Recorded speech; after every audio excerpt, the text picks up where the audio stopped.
हज़रत शाह महमूद अलमारूफ शाह सीस्तान दाता साईं।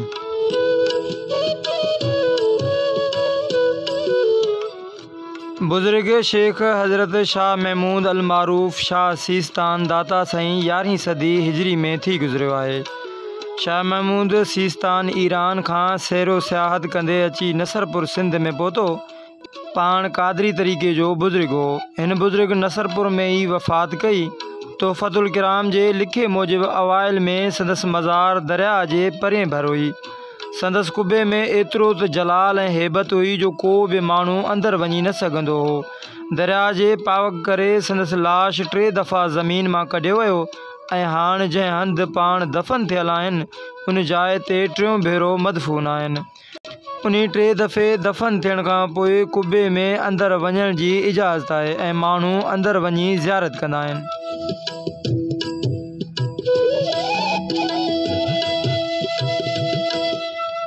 संदन दरगाह नसरपुर शहर जे अमीर पट्टी मोहल्ला रिज़वी सादातन जो पाड़ो जेको हिन वक़्तु सैयद मिस्री शाह जे नाले सां सॾिबो आहे ऐं सिंधु दरिया जे पुराणे वहकिरे जे भर सां वाक़िअ आबाद आहे।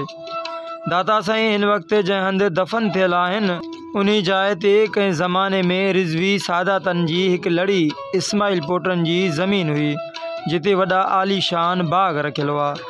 अली शेर काना ठटवी जे ज़माने में संदन कौल मुताबिक़ दरगाह जा मुतवली सैयद मियाँ मीर मोहम्मद ज़मान शाह रिज़वी जो ज़मानो हो ऐं पाण दरगाह जा मुतवली हुआ ऐं वक़्त जा बाकमाल आलिम लासानी हकीम तसौफ़ जे इल्म जो ॼाणू ख़ताती जे फ़न जा माहिर उस्ताद ख़ते नसख़ ऐं नस्तअलीक में बेनज़ीर हुआ।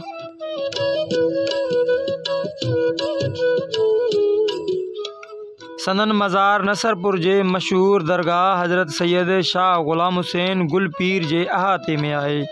संदन ख़ानदानी सिलसिलो नसरपुर जे रिज़वी सादातन जे मोहम्मद पोटा कुटुंब मां हज़रत सैयद अब्दुल कादिर शाह रिज़वी बिन हज़रत सैयद मोहम्मद हाशिम शाह रिज़वी अवल सां मिले थो जेको संदन ॾाढो थी गुज़रियो आहे।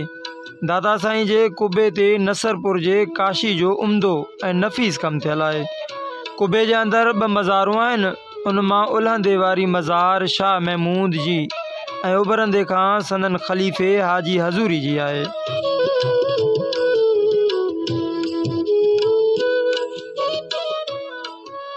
रोज़े जे अंदरि दरवाज़े मथां काठ जी तख़्ती ते काशी जो कुतबो फ़ारसी में उकरियल आहे। बाहिकाम हज़रत सैयद मियाँ ख़ुदा ॾिनो शाह रिज़वी इब्ने हज़रत सैयद मियाँ इमाम बख़्श शाह रिज़वी। दरगाह जे सैन में खाॿे पासे खां इस्माइल पोटा रिज़वी सादातन जूं मज़ारूं मिलनि थियूं ऐं रोज़े साम्हूं हिकु नायाब पत्थर जेको जैसलमेर इंडिया मां सैयद ख़ुदा ॾिनो शाह रिज़वी जे हुकुम मूजिबि मुक़ररु करायो वियो ऐं दरगाह जे साॼे पासे खां काफ़िन जे बादशाह हज़रत सैयद मिस्री शाह रिज़वी ऐं संदन ख़ानदान जूं मज़ारूं मिलनि थियूं।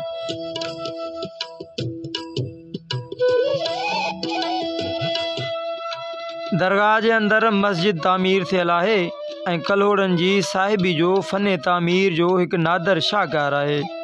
हिन मस्जिद ते पत्थर ऐं काशीकारी जो निहायत उम्दो ऐं नफ़ीस कमु थियल आहे। मस्जिद में काशीगिरी जो दिलचस्प कमु नसरपुर शहर जे मशहूर माहिर काशीगर ओस्ते हाजी मोहम्मद वलद ओस्ते ख़मीसे ख़ान जी महिनत जो नतीजो आहे। हिन मस्जिद जे महराब जे साॼे तरफ़ खां साम्हूं चोटी ते कुतबो उकरियल आहे। उन तारीख़ी कुतबे मां ज़ाहिर थिए थो त हीअ मस्जिद शेख अब्दुर्रहीम तामीर कराई हुई।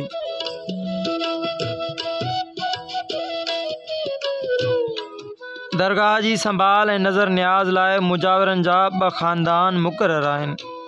नंबर 1 मोहम्मद रमज़ान वलद तैयब मंगरियो वॾा शेख। नंबर 2 मोहम्मद वलद मोहम्मद यूसुफ ॾेथो नंढा शेख। उन्हनि वटि अॻे ज़माने जूं फ़ारसी में लिखतूं ऐं तहरीरूं मौजूदु आहिनि। तहक़ीक़ मुताबिक़ उन्हनि ॿिन्ही ख़ानदाननि में दरगाह जे नज़राने जी विरासत तां पाण में इख़्तिलाफ़ थियो हो जंहिंजो फ़ैसिलो नसरपुर जे रिज़वी सादातन जे मोहम्मद पोटा कुटुंब मां हज़रत सैयद ग़यासुद्दीन शाह रिज़वी इब्ने हज़रत सैयद नूरुल्लाह शाह नूरी रिज़वी वटि आयो ऐं पाण वॾे मुनसिफ़ाना नमूने में फ़ैसिलो कयो। ऐं पाण सां गॾु संदन नंढे भाउ हज़रत सैयद नजमुद्दीन शाह रिज़वी जन बि उन फ़ैसिले जी तहरीर ते 1127 हिजरी मुताबिक़ 1716 ईस्वी ती मुहर लॻाई।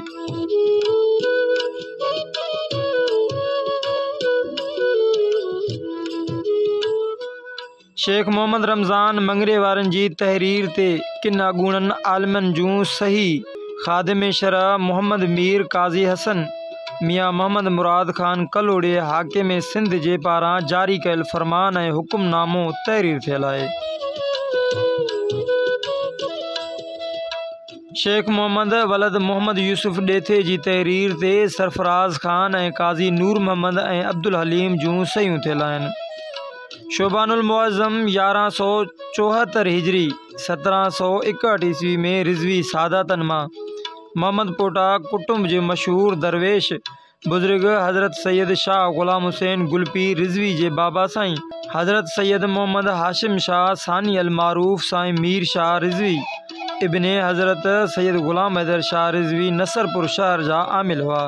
उन ज़माने में अंग्रेज़ हुक्मरान टोट साहब के मुजावरे दरगाह शाह महमूद दाता साईं फ़तेह मोहम्मद पुट शेख मोहम्मद एक अर्ज़दाश्त पेश कई हुई, जंहिंखे ॾिसी हू नसरपुर साईं मीर शाह रिज़वी वटि अची हाज़िर थियो ऐं साॻियो अर्ज़नामो साईं जन जे साम्हूं पेश कयईं, जंहिं ते शाह साहब पारां मुहर लॻाए फ़ैसिलो जारी कयो ऐं दरगाह जे ॾन जो सिलसिलो, जंहिंमें नसरपुर शहर जा रिज़वी सादात शहर जा माण्हू दरगाह जा मुरीद अक़ीदतमंद ॾन ॾींदा ऐं साल दर साल ॿनी मुजावरनि जे ख़ानदाननि में ॾन तक़सीम कयो वेंदो आहे ऐं उन मां दरगाह जा मामलात हल कया वेंदा, जेको अॼु ताईं साॻी रीत बहाल आहे।